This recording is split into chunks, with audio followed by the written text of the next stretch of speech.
इस वक्त की बड़ी खबर आपको बता दें, बिहार की सियासत से जुड़ी हुई आज की सबसे बड़ी खबर। बीजेपी का फिर से दामन थाम सकते हैं नीतीश कुमार। ये देखिए, ये बात निकलकर सामने आ रही है। कल ही राज्यसभा के उपसभापति से मिले थे नीतीश कुमार और उपसभापति हरिवंश से नीतीश कुमार ने की थी मुलाकात। तो बिहार में भी सियासी सरगर्मी तेज और टूट की बात सामने आ रही थी कि नीतीश कुमार की पार्टी जेडीयू और आरजेडी अलग हो सकती है। और देखिए, बड़ी खबर मिल रही है, बिहार की सियासत से जुड़ी हुई बड़ी खबर। बीजेपी का फिर से दामन थाम सकते हैं नीतीश कुमार। कल ही राज्यसभा के उपसभापति से मिले थे नीतीश कुमार और बड़ी खबर यही कि अब नीतीश कुमार एक बार फिर से बीजेपी के साथ हो सकते हैं, जिसकी अटकलें लगातार लगाई जा रही थी। कहा जा रहा था कि नीतीश कुमार की सरकार गिर सकती है और इसीलिए वो बीजेपी में शामिल हो सकते हैं। तो ये बड़ी खबर मिल रही है इस वक्त। कल राज्यसभा के उपसभापति से मिले थे नीतीश कुमार और अब ये मुलाकात क्या वाकई पार्टी मर्जर की तरफ बढ़ जाएगा, ये एक बड़ी जानकारी मिल रही है। बिहार की सियासत से जुड़ी हुई बड़ी खबर, बड़ा अपडेट। तो देखिए, महाराष्ट्र की सियासत जिस तरीके से गरमाई, उसके बाद अटकलें तेज थी कि बिहार में भी कुछ ऐसा ही देखने को मिल सकता है।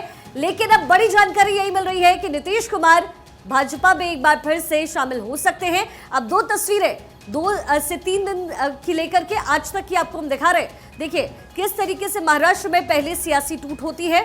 अजित पवार शरद पवार को धोखा देते हैं और फिर बीजेपी में शामिल हो जाते हैं। और जैसे ही महाराष्ट्र की ये स्थिति बनी, खबर बिहार से आने लगी कि बिहार में भी ये टूट संभव है और नीतीश कुमार क्या वाकई बीजेपी में शामिल होंगे, ये देखना दिलचस्प होगा, क्योंकि बिहार की सियासी सरगर्मी इस वक्त तेज है।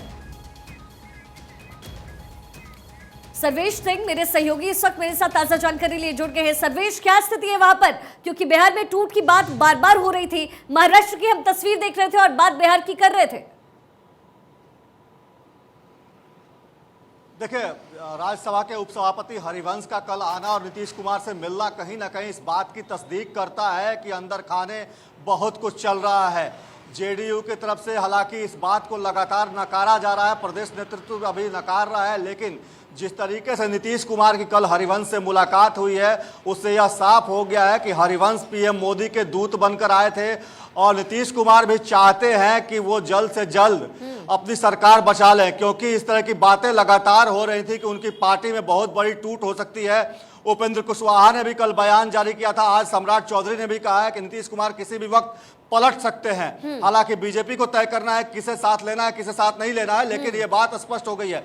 एक बात सबसे अहम है कि मैं आपको बताना चाहूंगा, थोड़ा इसकी पृष्ठभूमि की तरफ ध्यान देते हैं। जब विपक्षी एकता की बैठक पटना में थी 23 तारीख को, तो उस वक्त लालू प्रसाद यादव ने उस बैठक में प्रेस कॉन्फ्रेंस के दौरान ये कहा था कि राहुल गांधी आप दूल्हा बनिए, मैं बाराती बनने को तैयार हूं। तो इस बयान को कहीं ना कहीं इस तरीके से देखा जा रहा है कि नीतीश कुमार का जो पीएम बनने का सपना था, उसको लालू ने एक तरह से ध्वस्त कर दिया था उसी दिन।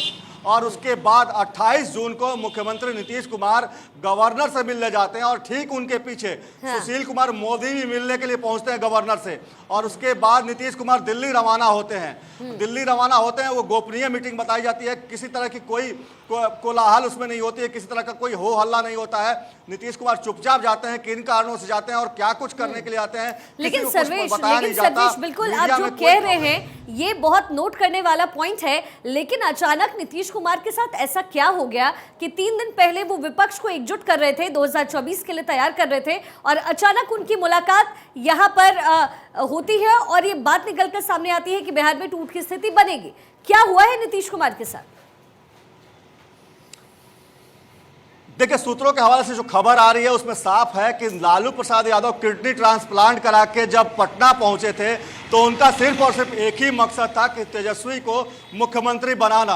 और कहीं ना कहीं जून तक का समय नीतीश कुमार को अल्टीमेटम दिया गया था कि जून तक आप तेजस्वी को मुख्यमंत्री का पद दीजिए और उसके बाद आप केंद्रीय राजनीति में सक्रिय होइए। लेकिन 23 तारीख को जो बैठक हुई उसमें ऊंट किसी करवट नहीं बैठा। अगली बैठक के तारीखें तय हुई, संयोजक भी नियुक्त नहीं हो पाए नीतीश कुमार। तो कहीं ना कहीं ये माना जा रहा है कि लालू प्रसाद यादव ने नीतीश कुमार को संयोजक बनने में अड़ंगा डाल दिया है और यही वजह है कि आपसी खींचतान उसी दिन से इन लोगों के बीच में शुरू हो गई है। और जहां तक कल एक बयान उपेंद्र कुशवाहा का आया कि जेडीयू का विलय हो सकता है आरजेडी में। तो ये एक बड़ी वजह हो सकती है जिससे नीतीश कुमार घबराए हुए हैं। लगातार नीतीश कुमार 1 to 1 अपने विधायकों और सांसदों से मीटिंग भी कर रहे हैं। तो ये तमाम चीजें जो हैं इस तरफ इशारा करती हैं कि नीतीश कुमार डरे हुए हैं। उनको लग रहा है कि कहीं ना कहीं ऐसा ना हो कि आरजेडी उनके विधायकों को तोड़ ले और सरकार बना ले और तेजस्वी मुख्यमंत्री बन जाए और नीतीश कुमार के हाथ में कुछ न लगे। यही वजह कि नीतीश कुमार लगातार इस बात को लेकर डरे हुए हैं और इस तरह की बातें लगातार जो खुल कर आ रही हैं,